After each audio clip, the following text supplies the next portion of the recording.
If your bench press is not improving, here are the cardinal rules, the most important things that you need to be doing and that you are probably doing wrong to some extent or another. Point number one, consistency. If you are not training every single week to some extent or another, week in, week out for a long period of time, then nothing else matters. This is the single most important thing, is being able to ensure that you are training consistently. If you are not training consistently, what you need to be doing is spending literally all of your effort figuring out how you can train more consistently, what it will take to make you enjoy it.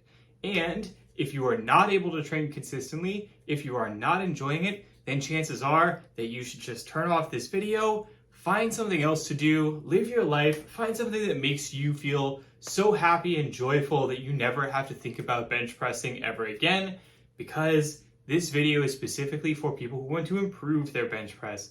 And if you want to improve your bench press, then you do need to be consistent in training it. Point number two, again, consistency. I cannot emphasize this enough. Consistency is the most important thing here. There are so many people who try and put the cart before the horse by worrying about all kinds of other stuff when they are not consistent with their training yet, and that is completely misguided. It is a complete waste of energy. All right, point number three, actually bench press. If you are not bench pressing, you are not improving. Do not believe what you hear about muscle confusion or how if you just do a ton of push-ups or whatever, your bench press is going to improve. None of that is true. You need to be actually bench pressing at least once a week, every week, again, training consistently. If you are not bench pressing, you are not improving. Point number four, progressing your workouts over time. That means slowly, consistently adding in reps, sets, and weight in a way that is sustainable and ensures that you are evenly challenged each time. That means if things are feeling too hard, you probably push things too quickly and you need to pull back a bit. If things are feeling too easy, then you're probably not progressing fast enough and you need to push a bit harder. Each time you go to the gym, you should be aiming for very, very small adjustments. This is the big mistake that a lot of beginners make, is they get addicted to seeing that thing where they can add 5 pounds, 10 pounds onto their lift each week while staying within the same rep range, and they expect that that is going to continue forever. That is not the case. You should be instead aiming for very small adjustments, even just 5% per week. 5% per week is so small that that might mean the difference between going from, say, doing 10 reps per set to 12 reps per set. Just 1 or 2 extra reps each week. And when you are training in much smaller rep ranges, like say 5 reps, 4 reps, even 1 rep added each week is going to be a huge difference. Likewise, you might add, say, just 2.5 pounds to your 150-pound bench press. That is still a big adjustment. You need to learn to make relatively small adjustments and make those consistently rather than making big adjustments, realizing that you push yourself too hard, having to pull back, getting frustrated, doing this yo-yo back and forth, and constantly getting derailed, which again ruins points number 1 and 2, consistency. Point number 5, train in the right rep ranges. Most people are not really aware that when you are training to improve your strength, that primarily means that you need to be training in very high intensity, low rep ranges. What that means is that you want to be training with typically about 1 to 5 reps per set with very heavy weights.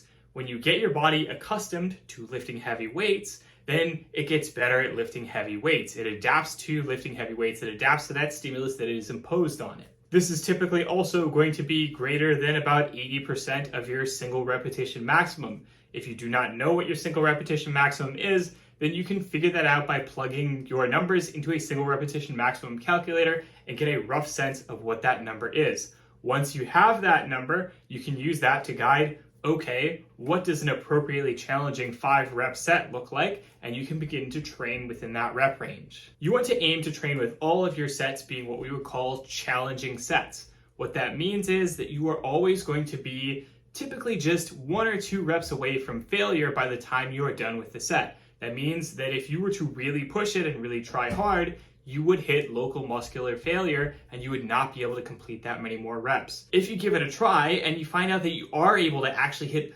quite a lot more reps than you normally train with a given set, then that probably means that you are not training hard enough. So if you do not have a good sense of where your limits are, I recommend getting a training partner, somebody who can spot you, make sure that you're not going to get hurt if you get trapped under a bench press when you can't complete a rep, and just rep out a set. See how many reps you can actually complete, really pushing it. Once you have that in mind, you can have a much better sense of your actual limitations and what failure actually feels like versus just kind of going to the gym and not really putting in the effort and just kind of assuming that a certain level of effort is your limit, because it may not be. If you haven't tested, if you don't know your limits very well, it's very possible you're leaving a lot of gains on the table by not training hard enough. You want to aim to train with about 10 to 20 total sets. Again, that is challenging sets per week. And anything beyond that is likely to give you diminishing returns, so they are not going to necessarily be worth it as a return on your time. And also anything typically beyond about, say, 5 sets per workout, again, probably going to be varying into diminishing returns territory. So you can split those sets up throughout the week however you would like. You could do 6 workouts of 3 sets each. You could do 5 workouts of 4 sets each. You could do 4 workouts of 5 sets each. You could do 3 workouts of 6 sets each. Doesn't matter. The main thing is that you are getting in all of those sets across the week. And again, points 1 and 2, each week, every week, consistently. You also want to train in multiple rep ranges. There are diminishing returns to repeatedly training super heavy all the time, and the main thing is that you need to be training heavy just at least once a week. So, while you do need to be training heavy at least once a week, the rest of the time, you can be training in lighter rep ranges, which are going to give you the same benefit in terms of building muscle mass, which in the long term supports building strength, while also giving you a lot more variety, less risk of overuse, and of course also you can train with different variations. You don't have to train with the flat bench all the time. So, while you should have at least 1 training session per week that is heavy flat bench, the way that you want to get stronger, you can also train with other variations, other rep ranges. So long as they are all taken challenging sets to near failure, you are going to get similar results. And so that means that you can implement things like incline bench presses, say 5 to 10 reps per set. You could do things like dumbbell bench presses, 10 to 15 reps per set. Whatever, it doesn't matter. Enjoy yourself, get a bit of variety, have fun, train within a variety of rep ranges. This has actually been shown to have superior results. The fancy term for this is daily undulating periodization, which is just a fancy sciencey way of saying that you are training with multiple rep ranges per week, as opposed to just doing heavy over and over again. Okay, if you have points 1 through 5 in order, here is point 6. It is keep doing this for a long period of time. And you may be asking, what is a long period of time? Is a long period of time 2 weeks, 4 weeks, 2 months, 6 months? No, a long period of time is 2 years, 5 years, 10 years, 20 years. It is a long period of time. A big problem that a lot of people have, especially as beginners, is that they tend to have a very short-sighted approach. They tend to think in the incredible short term. And the end result is that they get very frustrated when they don't see results as fast as they would like, or in whatever imaginary time frame they've imagined that they should be seeing results in their head. And the end result is that they get frustrated, that ruins their motivation, and then back to points 1 and 2, that messes with your consistency and your ability to train. So long as you are training, and so long as you are doing it over a long period of time, you are going to continue to see results. You are going to continue to build strength and muscle mass because that is a natural consequence of training. Very often, the main problem that people have is simply that they are not giving it enough time. They are not waiting long enough to see those results actually accumulate and actually add up to something meaningful and useful. So it may be that while you're a beginner, you can see results. You might see, oh, I'm adding 10, 20 pounds on my bench press each month. By the time you are somebody like me, I've been training for 15 years, sometimes I have to train for 3 to 6 months just to add 5 pounds onto something. That is pretty normal, and that is something that you are going to get very frustrated by if you don't have that long-term perspective that you need to have in order to continue sticking with it. Point number 7, stuff you can do outside of the gym to support your training goals, to continue to improve your bench press. 1, sleep as much as you can. Sleep is a good thing. Sleep is going to ensure that you are recovered as much as possible. It's going to make everything better. Just sleep, sleep, sleep.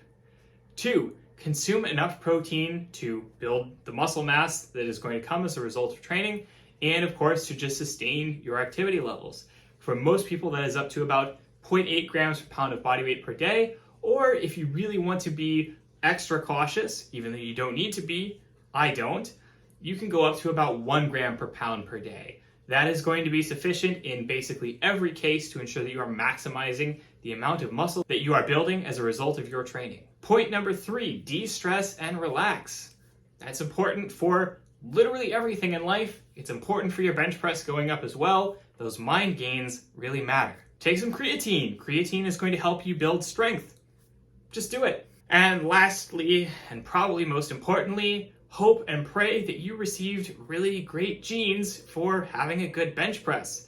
At the end of the day, genetics have a really, really huge impact on just the results that you get from any amount of training. And of course, bench press is not exempt from that. Just hope that you were born with the right genes. You have basically no way of knowing in advance, and training is going to help you find out.